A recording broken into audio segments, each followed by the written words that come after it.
Have you ever heard someone say that you should get over your trauma? I'm going to talk more about that in this episode, so stick around.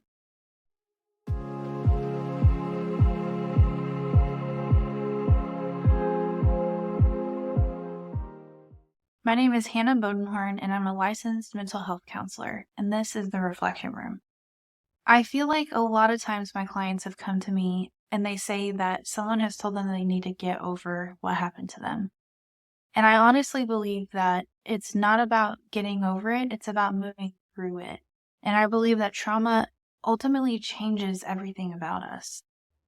It's like those pots, and I can't think of the name of it, but in Asian culture, they break pots purposely and then they put them back together, but they connect the broken pieces with actual gold.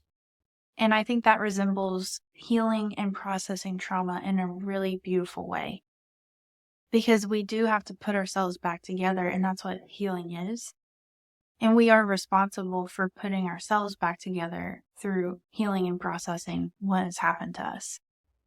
So I don't believe that we actually get over our trauma. We move through it with a new worldview. And a lot of times, trauma does create a new worldview. It changes the lens in which we see the world and in which we see other people. And it's the same way that, say, having a child. Like, when you have a child, it changes the way in which you view the world because now you're seeing it in a way that affects your child. You're wanting to do more things that affect the way your child experiences the world. And that's the same way that trauma changes our lives. So what does it actually mean to process trauma? I think that word's used a lot, but people don't often define what processing is. Processing in therapy is identifying the emotions that are associated with the traumatic event. A lot of times people walk around feeling the emotions, but they don't label the actual definition of that emotion. So labeling those emotions and how they affect you, because emotions affect everyone a little bit differently, and then identifying what actions you can take to help cope with those emotions. Identifying triggers is a huge part of it too, and triggers can't always be avoided. You can't really avoid all triggers. So the way to process trauma is also identifying those triggers and then learning how to cope with those, whether it be exposure to those triggers, which can be really difficult, but exposing yourself desensitizes yourself to those triggers.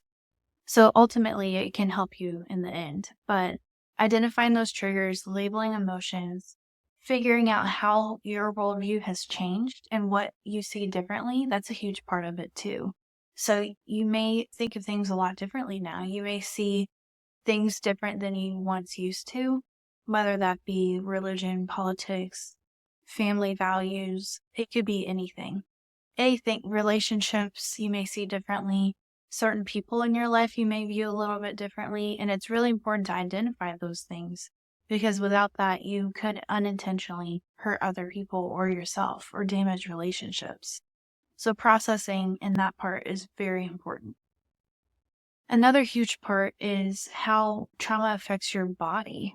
And I think it's really cool, and this is a part that I really nerd out on, is the neuroscience of how trauma affects your body and your brain. So a book that I always recommend is The Body Keeps the Score. And this is about the neuroscience of how trauma affects your brain and your body. In one study, for example, they took a bunch of veterans from the Vietnam War and they did scans on their brains, fMRIs. And then they also took survivors of sexual assault and did scans of their brains, and they found that their brains had changed in the exact same way. So both of these two categories of people, their brains had been altered. The way that they functioned in the chemistry of their brain had been altered in the same way. So their brain experienced trauma in the same way. So it's very fascinating to learn how trauma affects ultimately the chemistry of your brain and your body. And a lot of times they found from studying veterans of war, veterans like combat veterans, is that trauma affects the way that your body holds stress. So sometimes it can come out in physical pain like migraines or back pain. And it can also come out in gastrointestinal problems. Like a lot of times you'll hear about irritable bowel syndrome, but it can come out in different ways that affect your body. High blood pressure, and our body us all store stress very differently. And if you don't process that trauma or deal with those emotions, then your body can really take all the brunt of it, all the problems, and store it up, and you just get so tense. Dealing with those issues is a part of processing trauma. Now, I think a huge part of this also is that you can't really process trauma while you're living in it. Not to say that therapy isn't beneficial for someone that's living in a traumatic situation. It still can be very beneficial, but it looks different. So, therapy for somebody who's living in a traumatic situation would look more like solution-focused therapy or crisis counseling. So that's more focused on developing coping skills, finding solutions to get out of that situation, and really just focusing on surviving. But for somebody who's been through the traumatic event and is now in a safe space, can process that trauma in all the ways that I just explained. And processing that trauma, you can do that with EMDR. And I've talked about that in a previous episode. So if you're interested in eye movement desensitization and reprocessing, I would highly recommend checking out that video. But I think it's really important to identify which stage you're in. Because if you go to therapy expecting to make progress in processing the therapy, but you're currently living in a traumatic situation, then you're not going to make much progress in that way. Also, I wanted to point out that a good example to explain how this works is Maslow's hierarchy of needs. So if you think of a child going through a traumatic situation, oftentimes they don't do well in school or they have behavior issues, and that's because their basic physical safety needs are not being met. So they can't go to the next level, which is emotional, academic. They can't go up the tiers of Maslow's hierarchy of needs because they still haven't met the very basic one. And this is true for all adults too that are going through traumatic events. When you're not meeting your very basic safety needs, you can't thrive at the next level. So you're basically just surviving. And for kids, that's a huge problem because they're just in survival mode. So they can't learn. They can't take in new information. They really struggle with that.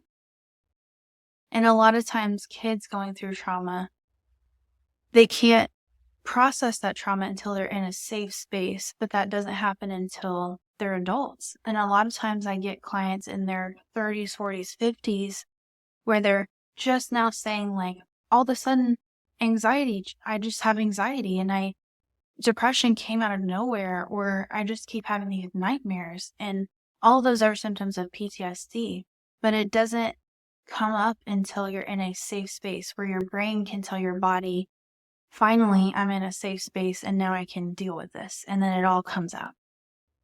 So I get a lot of clients in that stage. And then after a while, it's revealed that they've been through some traumatic event in their childhood and it's just now coming up. And then you can process it.